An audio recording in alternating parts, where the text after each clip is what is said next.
On Father's Day, my daughter Sophia gave me a pair of socks for $15, smiling as if it were a treasure.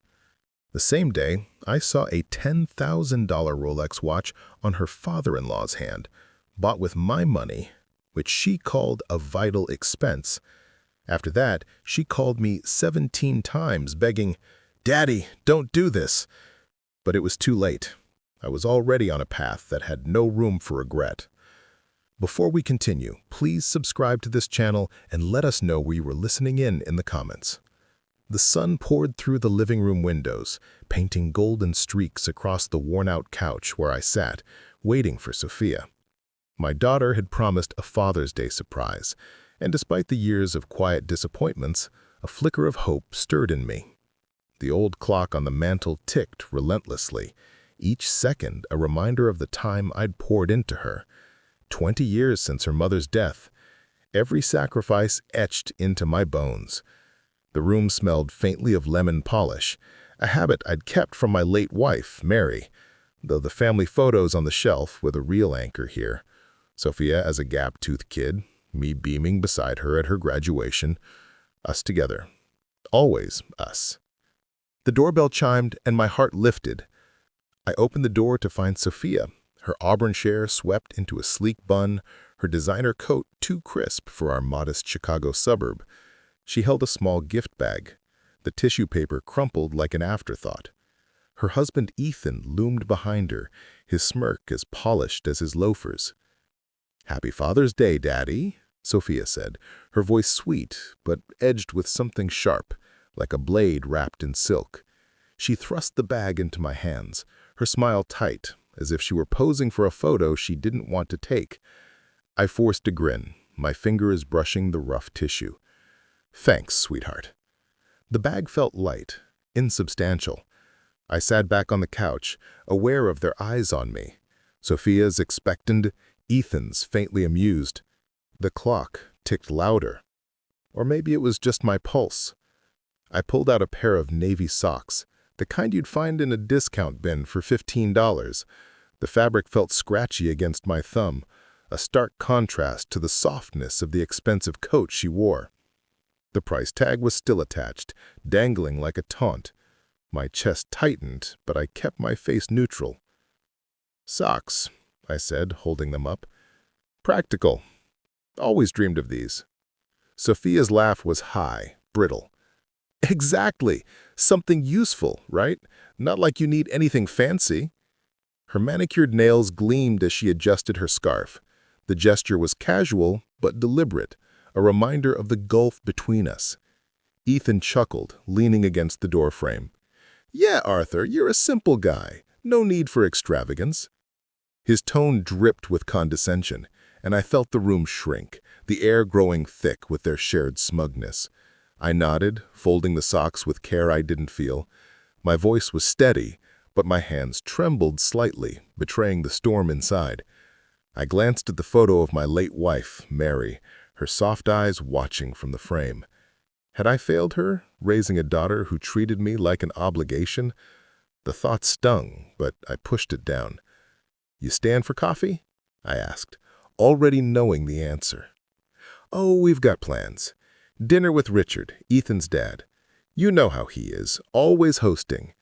She exchanged a quick glance with Ethan, a flicker of something I couldn't place. Secrecy, maybe, or triumph. My stomach twisted, but I let it pass. They were out the door in minutes, leaving the house quieter than before. The clock's ticking was now a hammer against my skull. I carried the socks to the kitchen, needing to move, to do something. The gift bag snagged on the counter's edge, the tissue paper tearing like a balsa wood promise. I set the socks down and reached for a mug, my hands unsteady. The memory hit me then. Sophia's tuition fee. $40,000 a year, paid by selling my dream of a boat. A retirement on the water. I told myself it was worth it, that she'd carry our family's love forward. The mug slipped from my grip, shattering on the tile floor. I stared at the pieces, jagged and irreparable, my breath ragged. Had it all been for nothing? I swept up the shards, each scrape of the broom fueling the ache in my chest. Sophia's voice echoed in my mind. Something useful, right? I wondered when she'd stopped seeing me as her father and started seeing me as a means to an end. The kitchen smelled of coffee now, bitter and grounding. I sat at the table, the socks mocking me from the counter. My laptop was open, a habit from years of checking emails, but today I clicked on social media, needing a distraction. That's when I saw it. A photo posted an hour ago by Sophia. Richard Ethan's father grinning at a restaurant table, his wrist adorned with a gleaming Rolex, the kind that screamed money. Her caption read, "To the best father-in-law, a gift that matches your class." My blood ran cold. I clicked the image, zooming in. The watch's face glinted under the restaurant lights, unmistakable. I remembered her call 2 months ago, her voice trembling. "Daddy, I need $10,000. It's vital for medical stuff." I'd wired the money that day, no questions asked. My hands shook as I stared at the screen. The socks lay forgotten. The clock ticked on, and something inside me snapped. Not loudly, but quietly, like a lock sliding into place. Sophia called me 17 times later that day, her voice frantic. But she didn't know I was already on a path that had no room for regret. The kitchen was dim now, the afternoon light choked by gathering clouds. The broken mug shards lay in the trash, but the bitter taste of betrayal lingered, sharper than the coffee cooling in my cup. The laptop screen glowed, Richard's Rolex burning into my retinas. I zoomed in again, as if the pixels might reveal some mistake, some explanation. Sophia's caption mocked me. "A gift that matches your class." My fingers hovered over the keyboard, trembling with a fury I hadn't felt in years. $10,000. My money, called a vital expense, now glittering on her father-in-law's wrist while I held $15 socks. It wasn't just the money. It was the calculated deceit that shattered my heart. I slammed the laptop shut, the sound sharp against the kitchen silence.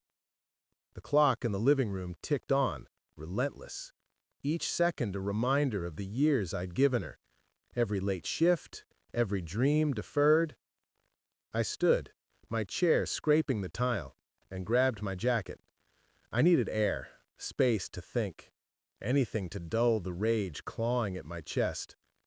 The socks stayed on the counter, their price tag a silent accusation. Outside, the Chicago suburb was too perfect. Manicured lawns, blooming azaleas, a facade of harmony that hid the rot beneath. The sky was heavy, promising rain, and the air smelled of damp grass. I walked toward the park, my steps quick, as if I could outrun the image of that watch. My phone buzzed in my pocket. Sophia again, her 17th call today. I ignored it, the vibration against my thigh a faint echo of my pulse. "Daddy, don't do this," she'd pleaded earlier. But what did she think I'd do? Forgive her? Pretend I hadn't seen?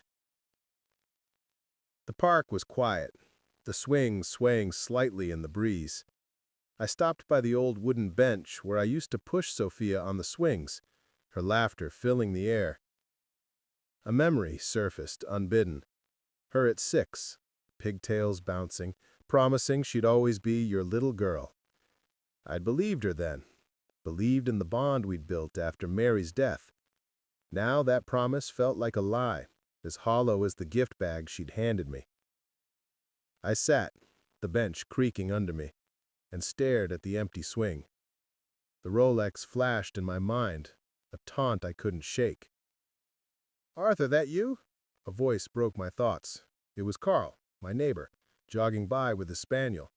His round face was flushed, friendly as always. I forced a smile, standing to meet him. "Didn't expect to see you out here," he said, reining in his dog. "Thought you'd be celebrating with Sophia." "Celebrating's done," I said, my voice flatter than I meant.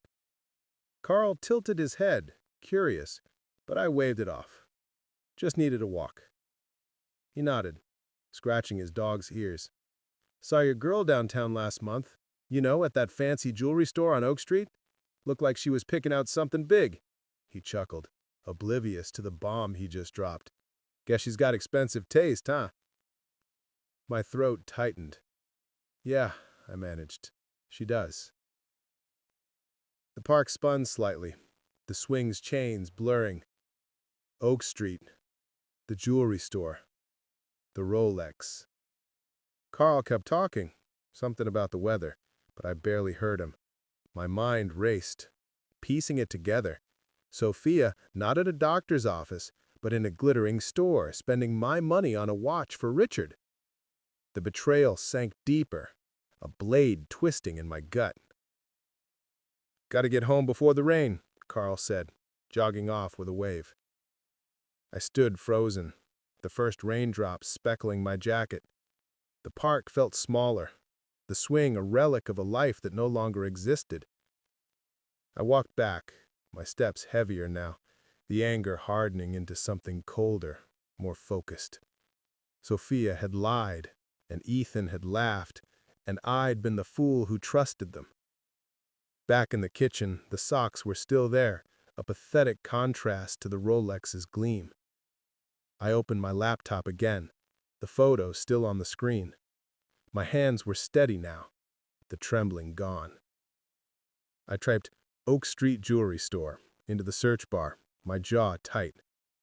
The clock ticked, but it wasn't just time slipping away. It was the illusion of my daughter. I clicked on the store's website, a plan forming, sharp and unyielding. I needed to know if that watch was real, if her betrayal was as brazen as it seemed. The rain tapped the window, steady as a heartbeat, and I knew there was no going back.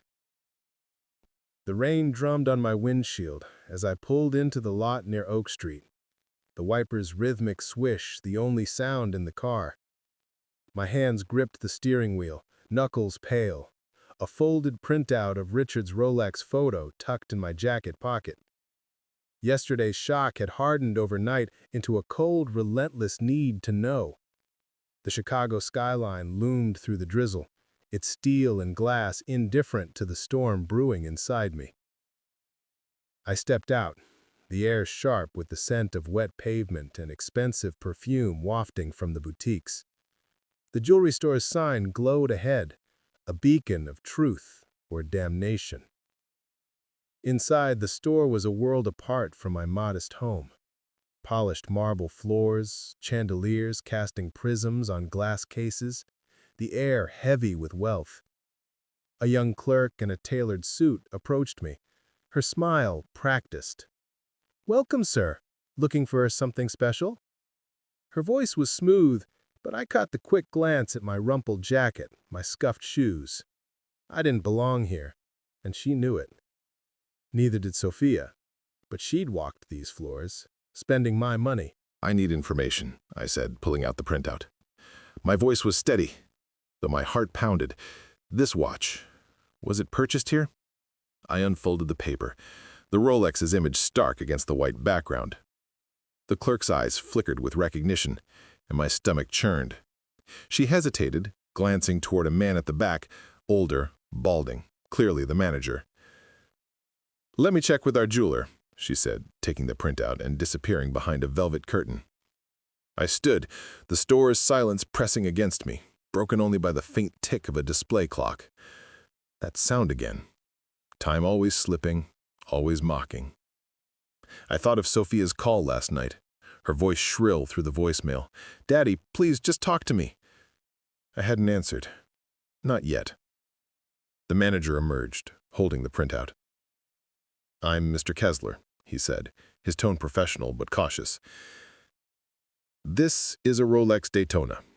Yes, we sold one like it in March." He handed the paper back, his eyes studying me. "May I ask why you're inquiring?" My throat tightened, but I kept my gaze level. "It was a gift. I need to confirm it was purchased here. And who bought it?" I slid my credit card statement across the counter. The $10,000 charge circled in red. My hand didn't shake, though inside I was unraveling. "This is my account. Was it used for the purchase? Kessler's face softened, a flicker of understanding. He tapped at a tablet, then nodded. The transaction matches. Paid in full, March 15th. A young woman made the purchase, accompanied by a man. She said it was for a family member. His words landed like a punch, each one confirming what I dreaded. Sophia, Ethan, my money. Was the watch real? I asked, my voice low, almost a growl. Kessler raised an eyebrow, but he answered, absolutely. We don't deal in counterfeits. That piece was $10,200 with tax. He paused, sensing my tension. Is there a problem, sir? I forced a tight smile.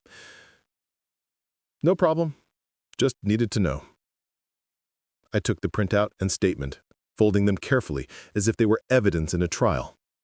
The store's lights felt too bright now, the air too thick. I thanked Kessler and stepped back into the rain, my shoes splashing in shallow puddles. The truth was mine, and it was worse than I'd imagined. In my car, I sat, the printout crumpled in my fist. The rain blurred the windshield, and I saw Sophia's face in my mind. Not the woman who'd lied, but the girl who'd cried when I bandaged her scraped knee. A memory surfaced from 2 months ago, her voice soft, desperate. It's for medical bills, Daddy. I wouldn't ask if it wasn't serious. I believed her, wired the money, felt like a good father. Now I felt like a fool. I glanced at a reflection in the rearview mirror. Gray hair, tired eyes, but a hardness I hadn't seen before. The man staring back wasn't the Arthur who'd accepted socks with a smile. He was someone new, someone done being played. My phone sat on the passenger seat, Sophia's missed calls piling up, 17 yesterday, 3 more today. She knew I'd seen the photo. She knew I was asking questions. My fingers hovered over her name, the screen glowing in the dim car. The rain pounded harder, a drum roll for the confrontation to come. I pressed call, my jaw tight, and waited as it rang. Whatever she said next, it wouldn't change the truth. The clock in my mind ticked louder, counting down to something inevitable. The rain hammered the roof of my car, a relentless drumbeat that matched the pulse in my temples. I sat parked outside my house, the Chicago suburb cloaked in evening's gloom, my phone glowing in my hand like a weapon. The printout of Richard's Rolex lay crumpled on the passenger seat, its edges curling like a guilty secret. My thumb hovered over Sophia's name, her missed calls, 20 now, stacking up like accusations. The truth I'd uncovered in the jewelry store burned in my chest. $10,000. My money spent on a watch for her father-in-law while I got socks. I pressed call, my jaw tight, the rain blurring the world outside. The line clicked and Sophia's voice burst through, sharp and impatient. Daddy, finally! Why haven't you answered? Her tone was a mix of relief and irritation, as if I was the one who owed her something. I gripped the steering wheel, the leather slick under my palm, and took a slow breath. I've been busy, I said, low, deliberate. Had to check on something. Like a $10,000 Rolex? The words landed like stones, and for a moment there was silence, just the rain's steady roar. I could almost see her pacing her pristine living room, her manicured nails tapping her phone. What are you talking about? She snapped, but there was a tremor in her voice, a crack in her armor. Am I ridiculous? I leaned forward, my eyes on the windshield where rain streaked like tears I refused to shed. I went to the store, Sophia, Oak Street. They confirmed it. You used my card for Richard. My voice stayed even, but each word carried the weight of betrayal. The clock in my mind ticked, relentless, counting down the seconds of her hesitation. She laughed, a brittle, forced sound. God, you always make a mountain out of nothing. It was a gift, okay? Richard's done so much for us, you wouldn't understand. Her condescension stung, but it was the panic beneath it that caught my attention. She was scrambling. A gift? I repeated, my tone flat. With my money? You told me it was for medical bills. Vital, you said.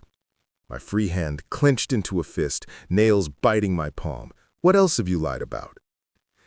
This isn't your business, she shot back, her voice rising, shrill. Now you don't get to control what I do. I'm not a kid anymore, Daddy. The word daddy was a mockery, thrown like a dart. I remembered her at 16, begging for a designer dress, promising she'd make me proud. I believed her then, not now. Then act like an adult, I said, my voice cold. Explain it. Now the rain intensified, a curtain sealing me in this moment, this reckoning. Sophia's breathing was audible, quick and uneven, and I knew she was cornered. You're so petty, she spat. I don't have time for this. The line went dead, the silence louder than the storm. I stared at the phone, her words echoing. Petty, ridiculous, not your business. My chest ached, but it wasn't just pain anymore. It was resolve, hard and unyielding. I stepped out of the car, the rain soaking my jacket, my hair. The cold shocked my skin, but it cleared my head. I opened my phone's notes app, my fingers wet, and typed her words, each one a brick in the case I was building. Not your business. Petty. The street was empty, the houses glowing with warmth. I no longer felt it. Sophia thought she could dismiss me, but she'd miscalculated. I wasn't the pushover she assumed. I leaned against the car, the rain pooling at my feet, and remembered Mary's voice, soft but firm. Don't let anyone walk over you, Arthur. I'd failed that promise for too long, but not anymore. My phone buzzed, a text from an unknown number. Mr. Thompson, I'm Diana Carter, attorney. Heard you might need help. Meet me tomorrow, 9 a.m., 200 North LaSalle. I stared at the message, the rain blurring the screen. An attorney, a stranger, offering a lifeline. My thumb hovered over reply, the clock in my mind ticking towards something new. The morning sun sliced through the blinds of Diana Carter's office, casting stripes across a desk buried in papers and coffee mugs. The air smelled of stale espresso and old books, a cluttered contrast to the sleek Chicago high-rise outside.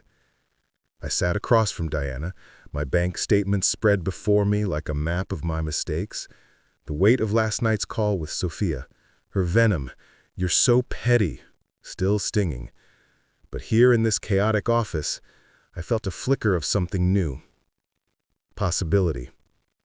The clock on the wall ticked, its hands slow but steady, a reminder that time wasn't done with me yet. Diana leaned back in her chair, her gray blazer slightly wrinkled, her eyes sharp despite the laugh lines framing them. So, she said, tapping a pen against her desk, your daughter's got a taste for Rolexes and a talent for lying. That about sums it up. Her voice was direct, laced with a dry humor that caught me off guard. I nodded, managing a tight smile. Pretty much, I said, my fingers brushing the edge of a statement. The $10,000 charge glared up at me, a wound in black ink. She used my card, lied about it. And those socks. I trailed off, the memory of Sophia's smug smile twisting my gut. She's got nerve, she snorted. She leaned forward, scanning the documents. But nerve doesn't pay for watches. Let's talk options. You want to protect what's yours, right?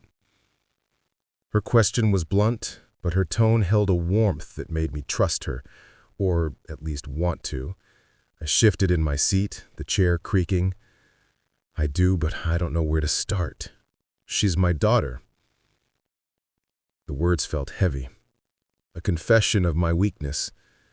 I'd spent 20 years building a life for Sophia. After Mary died, every choice was for her. No trips to Europe, no hobbies, just her college, her wedding, her future. And now, this.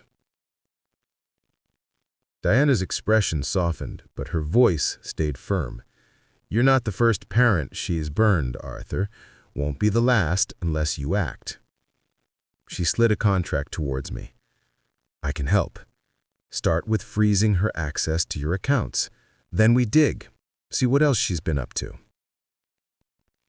Her confidence was infectious, a lifeline I hadn't expected. I picked up the contract, the paper cool against my fingers. A memory surfaced. Sophia's wedding. Her radiant smile as I handed over the check for the venue. My dream of an Italian vacation fading with it. I told myself it was worth it, that she'd carry our family's love. Now I saw only her hand on my card, her lies piling up. I signed the contract, my pen steady, a quiet vow to myself. Diana nodded, stacking the papers. Good. We'll start with your bank. I'll need details. Every transaction she's touched. She paused, her eyes meeting mine. You sure about this? It's not just money, it's family. I stood, walking to the window. Chicago sprawled below me, its pulse relentless. I've given her everything, I said, my voice low. Time I took something back. The words felt foreign but right. The clock ticked behind me, its rhythm a call to action, not regret. We talked details, accounts, timelines, legal steps. Diana's humor broke the tension. Her quip about teaching Sophia the value of $1 drew a rare laugh from me. I left her office lighter, the sun warm on my face as I stepped onto LaSalle Street. For the first time in days, I felt like I was moving forward, not just reacting. In my car, I checked my phone. Habit more than need. A bank alert popped up. A new transaction, $2,500 attempted on my card. Sophia's name was tied to it. Another bold grab. My jaw tightened, but I wasn't surprised. The clock in my mind ticked louder, urging me on. Whatever she was buying, she'd find out soon enough that my generosity had limits. The bank's marble floor gleamed under fluorescent lights, its chill seeping through my shoes as I stood at the counter. The air hummed with the low drone of an air conditioner, sharp against the warmth of the May afternoon outside. In my hand, a form to block Sophia's access to my credit card, its lines stark and final. My pen hovered, the weight of 20 years, her laughter, her tears, my sacrifices, pressing against the decision. But the Rolex's glint, her sneering, "You're so petty," drowned it all out. I signed, the scratch of ink a small defiant act. The clock in my mind ticked steady, urging me forward. The manager, a thin man with wire-rimmed glasses, reviewed the form. "This will take effect immediately," he said, his voice clipped, professional. "The card's secondary user, Sophia Thompson, will be notified." He glanced at me, as if expecting hesitation. I nodded, my face blank, but my pulse racing. Notification. She'd know soon enough. "Appreciate it," I said, sliding the form back. My hands were steady, but inside, triumph warred with a quiet ache. Blocking her card wasn't just about money. It was about reclaiming the dignity she'd trampled. I left the bank, the glass doors hissing shut behind me, and stepped into the Chicago suburbs' glare, the sun bouncing off parked cars. I drove to a nearby cafe to meet Diana, the place buzzing with lunchtime chatter. The smell of fresh coffee grounded me as I slid into a booth across from her. She was already there, her laptop open, a half-eaten scone on a plate. "Well," she asked, raising an eyebrow, "did you pull the plug?" "Signed and done," I said, a faint smile tugging at my lips. "She's cut off." The words felt good, solid, like a door locking shut. Diana grinned, leaning back. "Bet she'll love that more than those socks you got." Her humor was sharp, but her eyes held a quiet respect. "Your daughter's about to learn what a practical gift really means." She tapped her laptop. I'm pulling records. Might find more of her shopping sprees. You ready for what we uncover? I nodded, sipping my coffee, its bitterness a match for my mood. I need to know everything. A memory flickered. Sophia's wedding, her hand on my arm as I gave her access to my card, saying it'd help her start strong. I trusted her, thought it was love. Now I saw only her greed. The cafe's clock hung on the wall, its hands frozen at 11:43, a silent witness to my shift.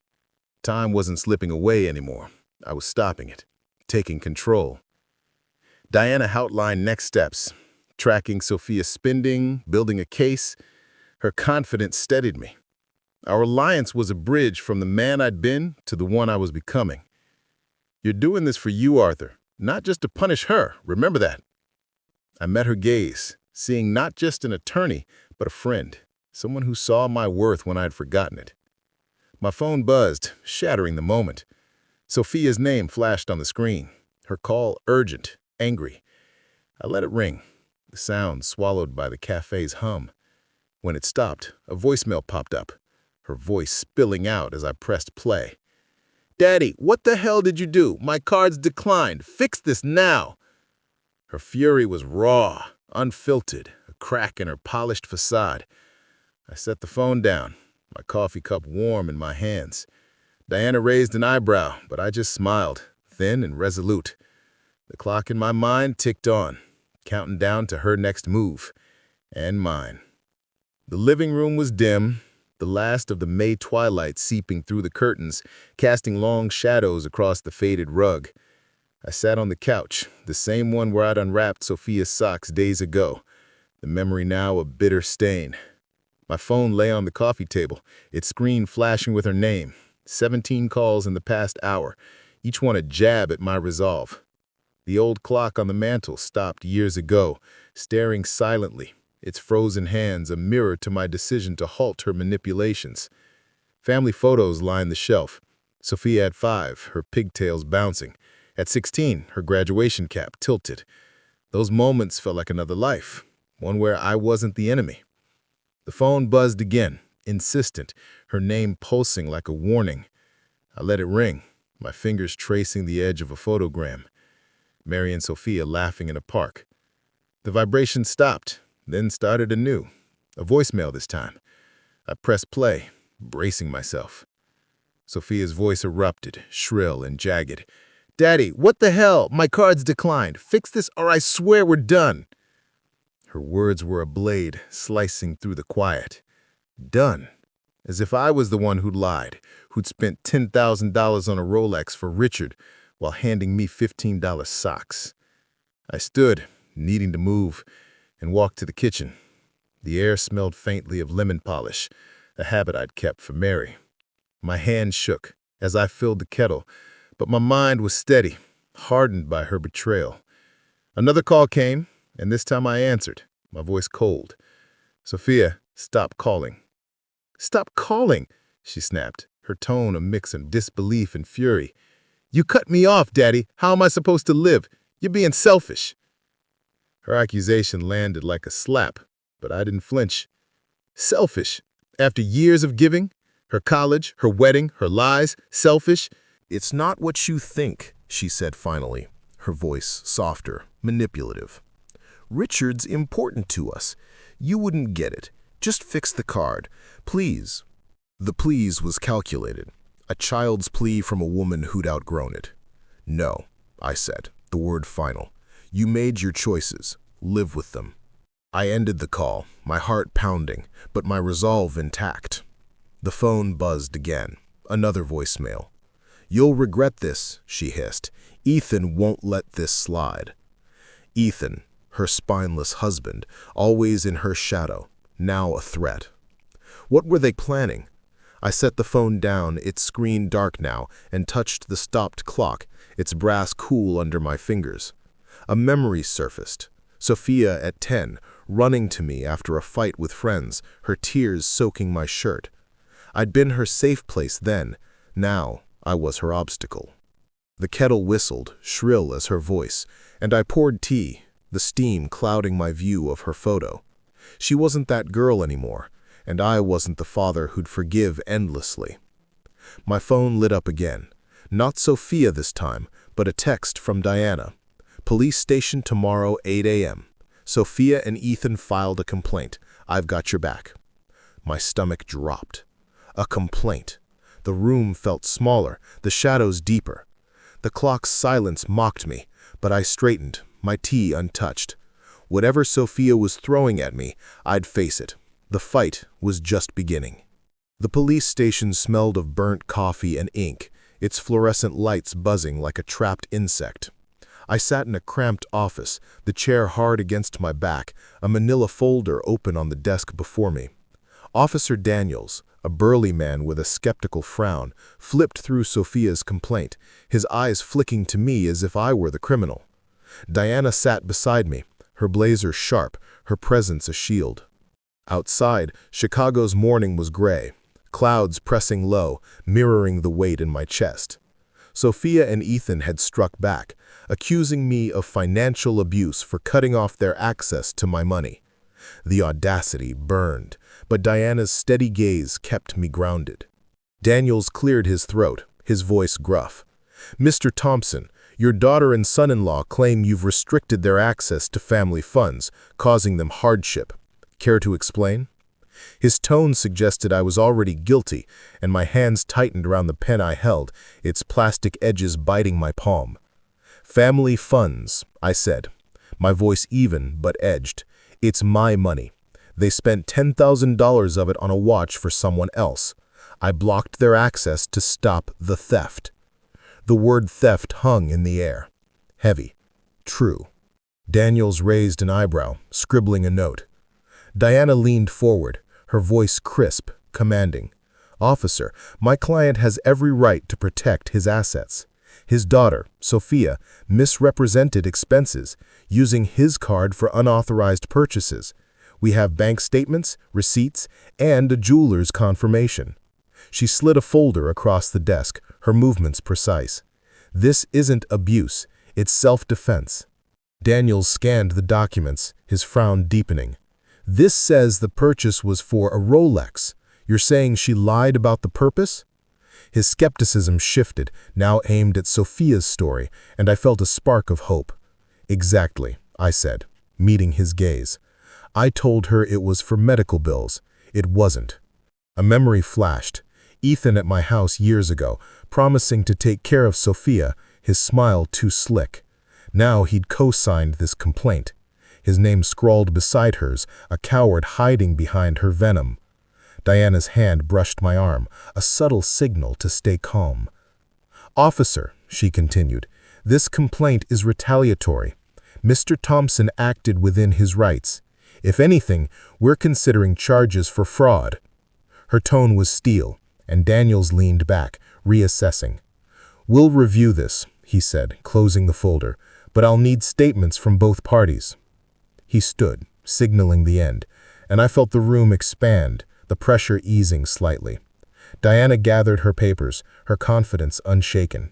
In her car, the air was warmer, the scent of leather and mint gum a relief from the station's staleness. Diana started the engine, her modern wristwatch glinting, a contrast to my old stopped one, a sign of the new path I was on. "They're desperate," she said, glancing at me. "Filing a complaint? That's a weak move. We've got them on the ropes." I nodded, staring out at the cloudy city. Ethan's name on that complaint. Didn't expect him to step up. My voice was quiet, but the betrayal stung. He'd always been Sophia's shadow, content to let her scheme. Now he was in the fight. "He's scared," she said, a smirk tugging her lips. "They both are. But we're not done, Arthur. Ever thought about your will? Might be time to rewrite some things." Her words landed softly, but they carried weight, a seed of a plan. I pulled out my notebook, its pages already filled with Sophia's lies, and jotted down "will." The pen felt heavy, each stroke a step towards something final. The city blurred past, and I wondered how far Sophia would go to keep her grip on me. Diana's watch ticked faintly, a reminder that time was mine to reclaim. The notary's office was a pocket of calm in Chicago's midday bustle, its air thick with the scent of aged paper and polished wood. I sat at a heavy oak table, a stack of documents before me, each page a brick in the wall I was building against Sophia's greed. Diana stood nearby, checking clauses with a practiced eye, her presence steadying me. The spring sun filtered through tall windows, warming the room, but my hands were cold as I gripped the pen. Rewriting my will, cutting Sophia out, was a knife to my heart, but also a key to my freedom. The clock in my mind ticked, no longer mocking, but urging me on. The notary, a soft-spoken woman with silver hair, adjusted her glasses. "Mr. Thompson, this new will designates your estate to a trust with Ms. Carter as executor. Is that correct?" I nodded, my throat tight. "That's right," I said, my voice steady despite the ache. "No direct beneficiaries." The words felt like a betrayal of the promises I'd made to Mary, to Sophia, securing her future, keeping our family whole. But Sophia had shattered that. Her $10,000 lie was a fracture I couldn't mend.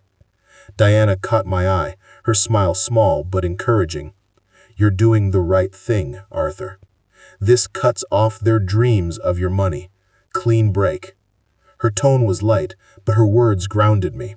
"Plus, I'm a damn good executor," she added, winking, and I chuckled, the tension easing for a moment. I signed the first page, the pen scratching aloud in the quiet room. A memory surfaced, drafting my original will after Mary's death. Sophia, just 12, her future my only focus. I'd sat up nights, planning to give her everything: security, love, a legacy. Now I was erasing her name, each signature a severance. The notary stamped the pages, her movements precise, and I felt a strange relief, like shedding a weight I'd carried too long. "All done?" the notary said, sliding the documents into a folder. "Copies will be filed by end of day." I thanked her, my voice distant, and followed Diana out into the spring air. The city hummed, vibrant, alive, and I felt a flicker of that energy in myself. We walked to a nearby park, the grass vivid green, children's laughter drifting from a playground. I sat on a bench, Diana beside me, her silence companionable. A bird took flight nearby, its wings cutting the sky, and I saw it as a sign. Freedom. Hard won, but mine. "This changes everything," I said, my voice low. "She's really gone now." Diana nodded, her eyes on the kids playing. "Not gone, Arthur, just not your burden anymore. You're taking back your life." Her words were soft, but they carried the strength I needed. I thought of Sophia's voicemails, her threats, and felt no regret, only resolve. "There's more we can do," Diana said, her tone shifting, cryptic. "Richard, for instance. I've got some ideas, but we'll need to tread carefully." She didn't elaborate it, and I didn't press, trusting her instincts. The park's clock tower chimed noon, its sound clear, a reminder of time moving forward, not back. My phone buzzed, breaking the moment. Richard's name flashed on the screen. A call, not a text. "Arthur, we need to talk," his voice said through voicemail, gruff but urgent. "Meet me at my office tomorrow, 10 a.m. I stared at the phone, the bird's flight now a distant speck. What did Sophia's father-in-law want? The clock in my mind ticked louder, counting down to answers I wasn't sure I was ready for. The sunset painted the Chicago skyline in hues of amber and rose, its glow barely softening the cold elegance of Richard's mansion. I stepped through the heavy oak doors, the marble foyer gleaming under a chandelier's light, each prism casting sharp reflections like the truth I carried. Diana's note, tucked in my pocket, had summoned me here. "Richard knows. Be ready." My heart thudded, not with fear, but with the weight of justice drawing near. The air smelled of polished wood and wealth, a stark contrast to my modest home. Yet I stood tall, my resolve a shield. The clock in my mind ticked, steady, marking the moment Sophia's lies would unravel. Richard waited in the study, his broad frame rigid behind a mahogany desk. His face, usually stern but fair, was etched with fury, his eyes dark as he gripped a velvet box. Diana stood nearby, her blazer crisp, her expression calm but alert. "Arthur," Richard said, his voice low, gravelly, "I owe you an apology." He slid the box across the desk, its contents unmistakable. A Rolex. The one Sophia had bought with my $10,000, now a symbol of her betrayal. I didn't touch it, my hands steady at my sides. "You didn't know," I said, my tone even, though my pulse raced. She lied to us both. The words were simple, but they carried years of sacrifice, college tuition, missed dreams, all for a daughter who traded my love for a watch. Richard's jaw tightened, his fingers trembling as he opened the box. The Rolex gleamed, its face mocking under the study's lights. He said, he told me it was her gift, said it was to thank me for my support. I'd never have taken it if I'd known it was yours. His honesty cut through the room's opulence, and for the first time, I saw not the powerful businessman, but a man betrayed like me. Diana stepped forward, her voice precise. "Sophia misrepresented the funds. Richard, we have bank records, her signature, the jeweler's testimony. She used Arthur's money without consent."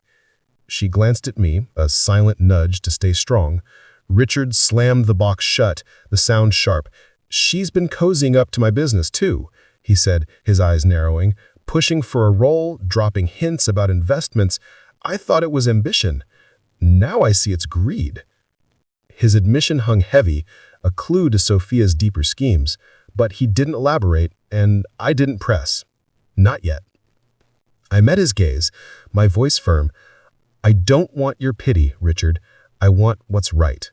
The words felt like a vow, not just to him, but to myself, to Mary's memory. He nodded, pushing the box toward me. "Take it," he said. "It's yours, and I'll deal with Sophia." His tone promised consequences, and I believed him. I lifted the box, its weight grounding me. A tangible piece of my dignity returned. We left the study, Diana's hand brushing my arm in quiet support. Outside, the evening air was cool, the city's hum distant. In my car, I opened the box, the Rolex glinting in the fading light. A memory surfaced. Richard at a family dinner years ago, praising Sophia's heart. His pride now shattered, but something else burned in my heart as fierce. Close the box, my fingers steady. This wasn't just a watch. It was proof I wasn't the fool Sophia thought. My phone buzzed. A missed call from Sophia, followed by a text. "We need to talk." The screen glowed in the dim car, her words a plea or a trap.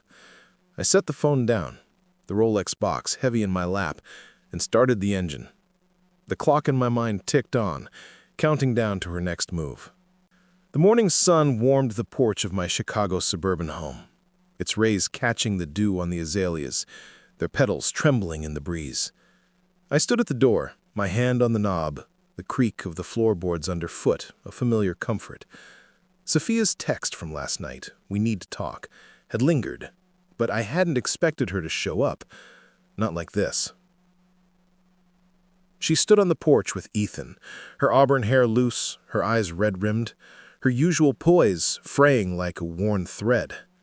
The Ethan slouched beside her, his gaze fixed on the ground, his hands stuffed in his pockets. The sight of them, stripped of their smugness, stirred no pity, only a quiet strength in me. The clock in my mind ticked, steady, marking the end of their hold. I opened the door wider, but stayed on the threshold, my arms crossed. "What do you want?" My voice was calm, unyielding, a far cry from the father who'd once melted at her tears. The porch smelled of fresh earth, the flowers a reminder of the life I'd built without her lies. Sophia's lips quivered, her voice breaking. "Daddy, please, we're sorry. We messed up."